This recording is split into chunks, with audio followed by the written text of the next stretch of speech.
Hi everyone, it's Lucinda and Trish from the Bee's Knees. We're actually not coming to you live today because it didn't work. Facebook didn't like it, so we're recording this video anyway and just pretend it's live. Well, it's live for us because we're here now. So it's back, isn't it?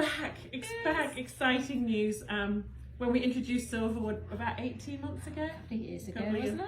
Everybody loves it. Those who've used it love it, but the company did have some issues getting through COVID and everything, but they're under new ownership now and they're back with a vengeance, and so are we with the Silverwood. I think they had a major shortage of aluminium as well. Yeah. Or aluminum. Can you say it? I can't say that, sorry. Aluminum. Scratch that. Aluminium.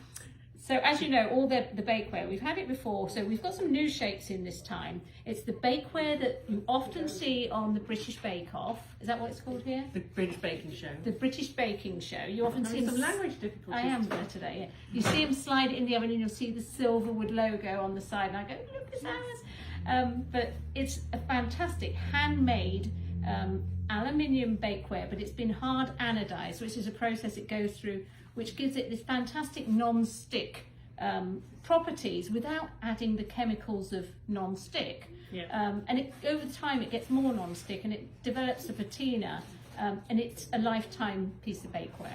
Yeah, they're great. Yeah. We've been using it, so I certainly have for the last couple of years. Trish used it. For 30 years I've had mine. Yes, they've been going a long time. Do we have that multi-bake? What, the old one? Yeah. I've got it here. Oh, it's multi-bake. Yeah. So yeah, without further ado, we have a bigger extended range, fabulous shape. So take it away. I'll take it away. So first, last time we had a slightly larger one of these biscuit trays. It's a heavy duty one. It's never going to warp. It's got the lip here. This one is 13 by 11, slightly smaller than the last one we had, but that's another lifetime piece. Is that like a cookie sheet? Yeah, cookies. What did I say? Biscuit sheet. I'll translate today. This one is new to us and we wanted it before. This is a hefty piece. It's called the bomb-proof baking sheet. So it's got a slight lip all around. So if you want to actually roast something on it with a light oil covering, you're covered because it's not going to come off of there. But you can also use it for biscuits and bakes and all sorts of things. Yeah. But it's the weight and the feel of it. And one of our customers has one of those Arga cookers. If anyone has an Arga, perfect fit. Yes, so, she bought one the other day, took it home and let us know that it was the perfect fit. Yes, yeah. So yeah, a beautiful one. And we've had this one before, restocked. It became very popular. Yeah. And the great thing about them, as well as the non-stickness of it, is the loose bottom. And this one's actually wrapped. But you can see, once you've baked it, you put like a glass under there and you can just push it down gently and up the bottom comes and the side falls away. With absolutely nothing sticking to it. Yes. But yeah, that's the way. And here we have this new shape called the quiche provençale. It's even spelt in the French way. It's very, very. So that's, for nice quiche, you're going to get a nice fancy quiche out of that, aren't you? Yeah. Is that the loose bottom? Yes. It is. That's got, see there, the loose bottom. Because I always find with those ridged edges like that, they do stick, but I think that's going to be easier to get them out. Yeah. That's great. So we've had this before, we sold out a long time ago. We have a £1 one of these, and here's the £2.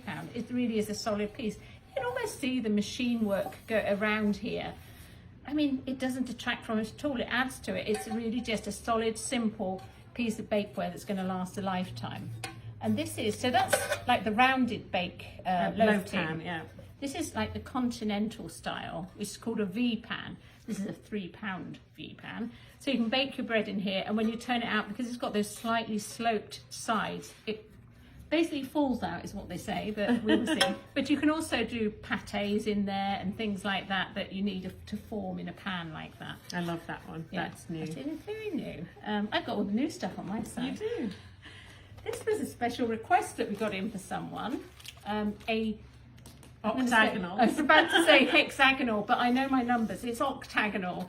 I should have unwrapped it, shouldn't I? Because this comes in 4 pieces, so it's got 2 sides to it. It's in a bottom, and then it's on a tray and clamped together. So you missed the cheesecake mould piece. It's an octagonal cheesecake mould. Cheesecake or a cake or a pie. You can basically bake in it. You can put whatever you want, but it is designed for cheesecakes. And the reason they do like the 2 sides is so you can take it away and sort of unbuild the tin from around the cheesecake and leave perfect sides. perfect I size. want to try that. So that's the octagonal. And here's a more kind of everyday round one. Again, great for cakes as well. Fantastic. Over here we have the 2-inch multi. That's a 2.5 inch. Oh, it is the 2.5 Which inch. we sold out because that's the middle size, and the one you have, isn't it? No, I have the 3-inch, which was I would make the minis in this I again. think you did the 2.5. Okay. All right. We'll argue about that later. We'll let you know who won later. But if you remember, and I will post in the newsletter, I made individual Victoria sponges with these. Just fantastic. And again, I mean, the first time I used it when it was new, just a little bit of butter and flour, and they came out perfectly. And all these are loose, so you can use them as food moulds, can't you? All sorts exactly. of things. Cutters, you can use them for what you like. The panettone mould, lovely. And then, yeah, so I think we had this one. This again is the loose bottom, deep fluted pan. We had it in an 8-inch and we now have it in a 9-inch. As well. And we have a customer waiting for one of those. Yeah, but that's a nice deep one. You get a decent amount of filling in that quiche. We also have a continental one in that size, which is if you want a thinner one, or one that's maybe just like caramelized. I think more of a dessert flan. Yeah, and this is like a main course. Yeah, lovely for quiche. Yeah. This is actually new. This is a 12-hole. They call it the bun pan, the bun tray. I know people want the one that we called them kind of for mince pies. It was the 12 tart tray. They're still having trouble getting that one manufactured at the moment. And for Yorkshire puddings, I think I would make Yorkshire puddings in this individual. You think I should try? Yes. Okay. We want evidence that you can do it. So I think if you're looking for a Yorkshire pudding tray or for mince pies, I mean, we're hoping to get the tart tray. And Perfect. actually, they would come out a little bit easier, even without any corners or sides down there. They're exactly. Totally round, aren't they? So that one's good. We have the muffin rings. Back in stock. So what was good about these? You buy a muffin ring from the kitchen shop, you squeeze it, it's not a round one anymore, is it? Right. You can't do that with these. No.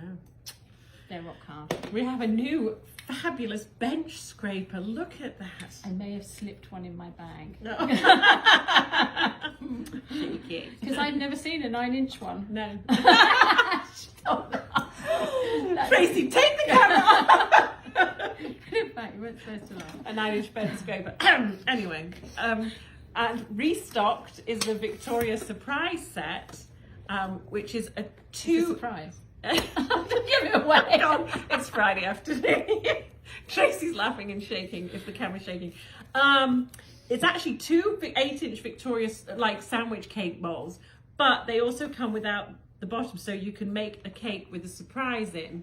And I have used one of these. So there's 2 bottoms that are flat, so you can do the Victoria sponge, and then 2 bottoms that raise up slightly. Yeah. So you've got that hidden sort of compartment in the middle to put extra like cream and strawberries in. So that's a fun one to try. Obviously the classic, that's the 7-inch. I think we have 8. I think we have 9 as well. Fabulous for your Victoria sponge. Yeah, and they're all loose bottoms, aren't they? A favourite, obviously. I think if you followed us along, you've seen mine. I've made them more often. Love this with the recipes from the Julie Jones cookbooks that we sell. And absolutely love it. Like, they're so versatile, these pieces. Like, you can make these beautiful little meat pies or whatever you want in these, or you can they all come out, it's all separate pieces. So you can make one long one if you want, or you can make 2 sort of half-size ones. 3. By taking the middle bits I want to try that next time actually with the different you can make sizes. a very stunning, you can make a lovely sort of dessert tart in there. But I've used mine quite a few times now, and it just comes out really nicely. Hot watercress pastry, easy to work with. In the Julie Jones. And then last but not least, well, I think we had some of these anyway, but it is their most stunning and popular piece, which is the multi-sized cake tin. It's a 12-inch square cake tin, but it's just the base you get, and then you get all the sides, and you build up the sides. And in this one, you'll get 2 dividers. You can divide your tin into 4 6-inch cakes, or you can just move the divider over in 4 cakes of any size.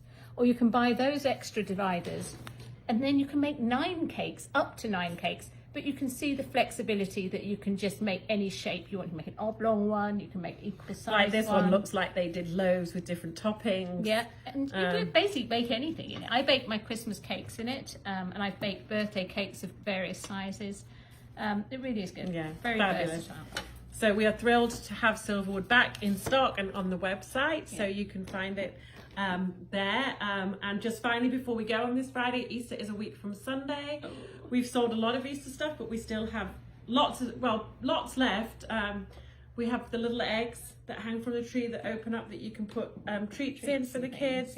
Or as we say, a car key, diamond ring. Yeah. And don't forget your chocolate Easter eggs.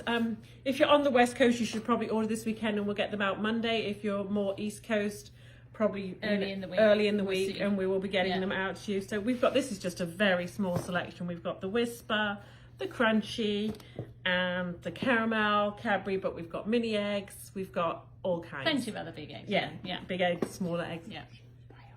Oh, and Tracy, in charge of our shipping department, and the cameraman, says please choose priority mail if you want to get them in time for Easter. Yes. That's definitely definitely true. Yes, a must. Right, well, thank you for watching. Have a great weekend. Yes, and we'll see you soon. See you next time. Bye. Bye.